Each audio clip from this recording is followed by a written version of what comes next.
Sit. Good boy. Marvy, turn.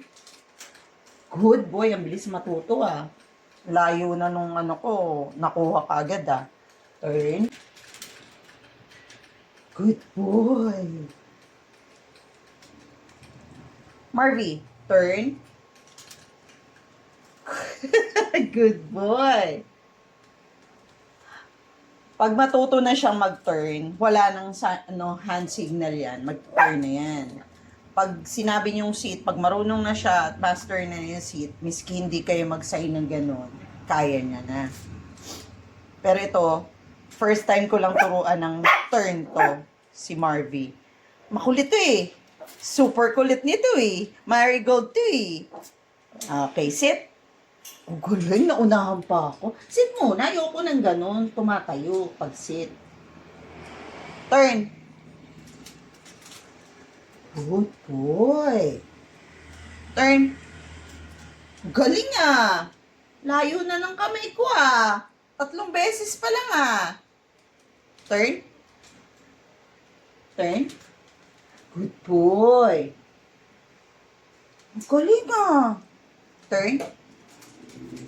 Good boy. Turn. Good boy. Bakit ko tinetrain yung poodle? Hindi lang para sa tricks. Kasi matututo sila na sumunod sa owner niya. Ibig sabihin, alam niya kung sino ang may control sa kanya. Kaya ako tinetrain. Hindi dahil maging cute lang siya, madisiplina siya, matuto siyang makinig sa akin.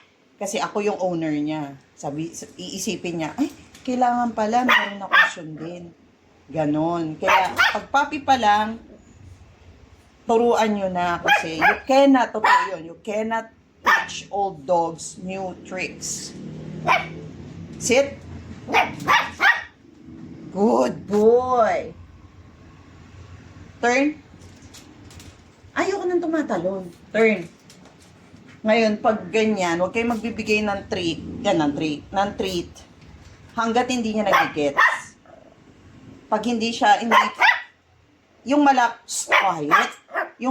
Yung malapit na malapit dun sa tinuturo nyo, dun lang kayo magbibigay ng treats. Pero pag hindi niya, ng treat. Pag hindi niya nasusunod, huwag kayo magbigay. Kasi sabihin niya, isipin niya, ay, pwede pala yung hindi ganun eh. Sit. Good boy. Sit.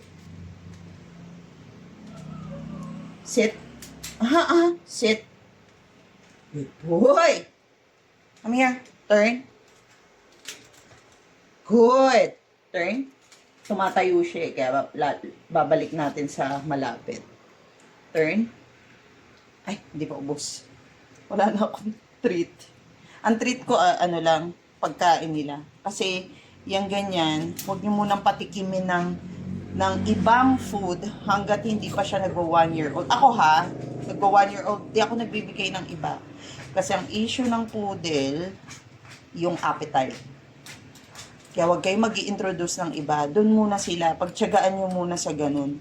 Pag hindi na, doon kayo gumawa pag hindi niya na makain, doon na lang kayo gumawa ng paraan. Pero hanggat nakakain pa niya, at mapapagtiyagaan nyo pa, tiyagain nyo. Come, last na. Iisa na lang eh. Hindi ko sinusobrahan kasi mawawala ng gana mamaya. Wow, galing ah. Come here. Sit. Sit. Good boy. Turn. Turn. Turn. Turn. Sit. Sit. Good boy. Lana.